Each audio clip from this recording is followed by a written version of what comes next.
The rapport building is everything. This is graduate school day 1, but it goes a step further here. You've got to foster this intersubjectivity piece. You've got to help them understand, at least in therapy, you're important. I'm important. We can recognize that in each other.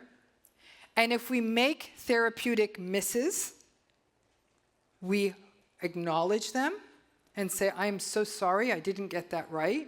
And they can start to see that mistakes don't mean relationships end, and we can take responsibility for them too. And that they can critique you, and it's going to be okay. That's a huge moment for these survivors. And that means we need to have our stuff in check too. Okay? Let them use their language. You've got silly people like me making YouTube videos, and then they use that language, and they'll come into your office. I've had clients say, I went into therapy and I talked about gaslighting, and my therapist kind of got mad at me using that language. She's like, please don't use that word narcissism. You don't know. Don't shame your clients. If they want to call their partner, a yellow-bellied wallaby, then that's their language. And talk to me. What does yellow-bellied wallaby mean to you? But more importantly, if they say, you know what, doc, I'm coming in because my mom's a narcissist, you're never going to say to them, now, she's your mom. You're going to say to that client, tell me more. Find out what this word means to them. But do not shame them for using language that may actually be helping them. We've got in the rapport building phase to, repeating this, but to learn what the consequences will be of seeing it for them. If they see it, they feel like my life is about to crumble. Practically, culturally, all the historical issues that come up. Does this mean I never get to talk to my parents again? Nothing means anything. Nothing means anything, right? You can understand this, but not have to do that, but they don't see it that way. So you need to understand what the consequences would be.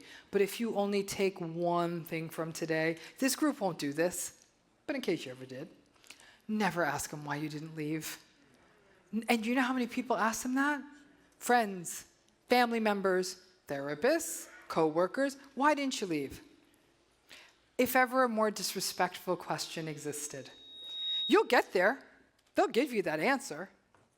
But you already know the answer based on a lot of these theoretical frameworks we've been covering. Don't ask them, how do you think you're contributing to this dynamic? Because I'm living and I'm sitting here. That's my contribution. And don't gaslight them. Never say, is it really that bad? I had been told of a situation, this was like a consultation -1, like someone was consulting with me on a consultation kind of thing. Client had a very narcissistically abusive partner. She was in individual therapy. She goes to therapy, and the recommendation was for couples. So they go to couples. Couples therapist says to the woman, do you think maybe your anxiety is what's putting him on edge? No, please, no. Just don't do those things. We're good. It was a win. CE gained. We're finished. We're great. We also have to steer clear, though, of, oh, your father sounds like a terrible person. That's not what your clients want to hear. They are struggling. They're torn in 100 pieces. They don't want to say, this is not your girlfriend where you're like, okay, we're showing up in front of the girlfriend's house tonight, and we are going to catch them in a lie. No, you are not that. They may have a friend who will do that with them, but you are not to say, what a terrible person, what a bad person. They may. That's okay. You don't. It is, you just want to, you're sometimes chewing on your hand saying, oh my gosh, this parent is so awful. You have to remain focused on the behavior, because the clients will work with that. You're like, that's not okay. Like that thing that was just said, that's not a healthy exchange. For your clients, that might be enough of an eye-opener. Like, that's not healthy, because that's how they always talk to me. Let's break that down. How is that affecting you?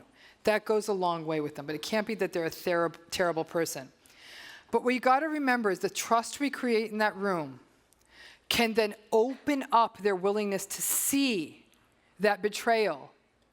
Then it's going to bring up a lot of bad stuff. They are going to get depressed. They are going to get anxious. But wait for it. Then they're going to get pissed off. That's a good moment. Because that's when we mobilize that energy and we turn that into fire that motivates them into not only conscious awareness of all these dynamics, but then they will be able to be a greater agent in their life. Narcissistic abuse thrives in darkness. They need the light. Therapy is the light.